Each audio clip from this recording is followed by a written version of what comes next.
Nanjil Vijayan K. எத்தனை பேருக்கு தெரியும்னு எனக்கு தெரியாது. அவர் கே. அவன் என்கிட்டயே எத்தனையோ வாட்டி நான் ஸ்ட்ரெஸ் பஸ்டர் சொல்லியிருக்கான்.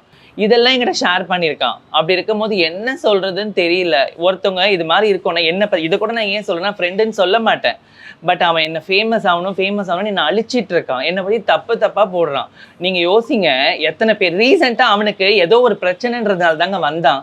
ரீசெண்டாக ஒரு பிரச்சனை வந்தது. அந்த பிரச்சனையில் காசு யாரோ தரணுமா, அவங்க காசு கொடுத்தா ப்ராப்ளம் ஆகும்னு வைஷு திருப்பி இன்வால்வ் பண்ணி எனக்கு பேசி அவனே தான் ஃப்ரெண்ட்ஸாக இருக்கலாம், நம்ம பேசலாமோ நானும் சொன்னேன், நம்ம ஃப்ரெண்ட்ஸாக இருக்கலாம், பழையசெல்லாம் மறந்துடலாம், இதோட எனக்கு ஒரு நன்றி ஃப்ரெண்டு நீ அப்படின்னு சொல்லி நானே சொல்கிறேன். இப்பயும் அவன் கூட பேசினா ஃப்ரெண்டுன்னு தான் சொல்லுவான். ஆனால் இதுக்கப்புறம் அவன் ஃப்ரெண்ட்ஷிப்பே எனக்கு வேண்டாங்க. அவனால என் வாழ்க்கை எப்படி போகுது தெரியுமா? என்னை பத்தி வேணுன்ட்டு சொல்லிட்டே இருந்தாங்க. பப்ளிக்ல எவ்வளவு பேர் என்ன திட்டுறாங்க தெரியுமா? எனக்கு கஷ்டமா இருக்குங்க. என் கையில 10 ரூபாய் இல்லை காசு கூட.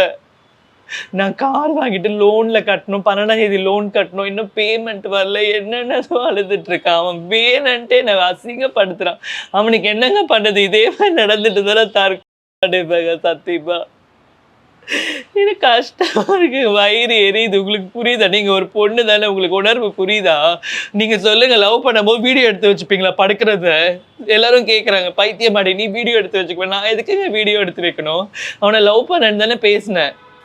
அப்படி இருக்கும்போது அவன் இப்படி பண்ண ஒன்னே ஒன்று சொல்றேங்க, உண்மையா அந்த குழந்தை மேல வைஷு சகோதரின்றான்ல, அவளை தொடலையான அந்த குழந்தை மேல சத்தியம் பண்ண சொல்லுங்க. இந்த பிரச்சனையை போட்டோவை உடறவை நிறைய வாட்டி வச்சிருக்காரு. சத்தியம் பண்ண சொல்லுங்க. நான் எல்லாரும் எதுலயும் மன்னிப்பு கேட்டுட்டு இந்த வீடியோ போஸ்டர் எல்லாம் டெலீட் பண்ணிட்டு ப்ராமிஸா சொல்றேன், அவன் சவகாசமே வேணா விட்டுட்டு போயிடுறாங்க. உண்மையாவே போயிடுறேன். எனக்கு இந்த பிரச்சனையே வேண்டாம். இல்ல ஒரு விஷயம் எல்லாரும் என்ன சொல்றாங்கன்னா, இவங்க 2 பேரும் பேசி வச்சுக்கிட்டு எல்லாம் பண்றாங்களோ அப்படிங்கிற ஒரு பேச்சு. இல்லங்க, ஆரம்பத்துல இது நடந்தது. இது முன்னாடி சொன்னான், பேசி வச்சுக்கிறது முன்னாடி சொன்னான். நம்ம இதெல்லாம் முன்னாடி சொன்னான், பேசி வச்சான், உண்மையா பேசி வச்சான். இப்படி பண்ணா என்ன, திருநங்கைகள் எல்லாம் கேஸ் என்ன எடுப்பாங்க, இப்படிலாம் நாளைக்கு என்ன கம்ப்ளைண்ட் கொடுத்தீங்கன்னா என்ன ஆகும் அப்படின்னு சொல்லிட்டு அட்வொகேட் ரெஃபர் பண்ணதே நாஞ்சில் விஜயன் தான். ஆமா அப்படின்னு சொல்லிட்டு இவன் தான் சொன்னான். அப்படி இருக்கும்போது நாளைக்கு பிரச்சனை ஆகும்போது அதே அட்வொகேட் வந்தனே உனக்கு ஷாக். நீங்க ஃபர்ஸ்ட் ஒரு பிரஸ் மீட் கொடுத்தீங்களா, அது யார் சொல்லி கொடுத்தீங்க? நாஞ்சில் விஜயன் முன்னாடி என்ன பண்ணானா, முன்னாடி கொடுத்த ஐடியா இதை கொடுக்கும்போது நான் சொல்லிட்டேன், இந்த கதை வேண்டாண்டா, இந்த பிரச்சனையை விட்டுடலாம், இது நார்மலாக போட்டோம், எனக்காவது ஒன்றாலும் நான் மேலே கம்ப்ளைண்ட் கொடுப்பேன், அன்னைக்கு பாரு அப்படின்னு. சொல்லுங்க எனக்கும் ப்ராஜெக்ட்ஸ்லாம் கிடையாது, நல்லா இருக்கும் லைஃப் அப்படின்னு சொன்னான். அவனை மாதிரி நான் கேவலமாக ரெக்கார்ட் பண்ண மாட்டேன், நான் ஆப்பிள் ஃபோன் யூஸ் பண்ணுறேன். அவனும் ஆப்பிள் ஃபோன் தான், பட் எப்படி ரெக்கார்ட் பண்ணுறான்னு எனக்கு தெரியல.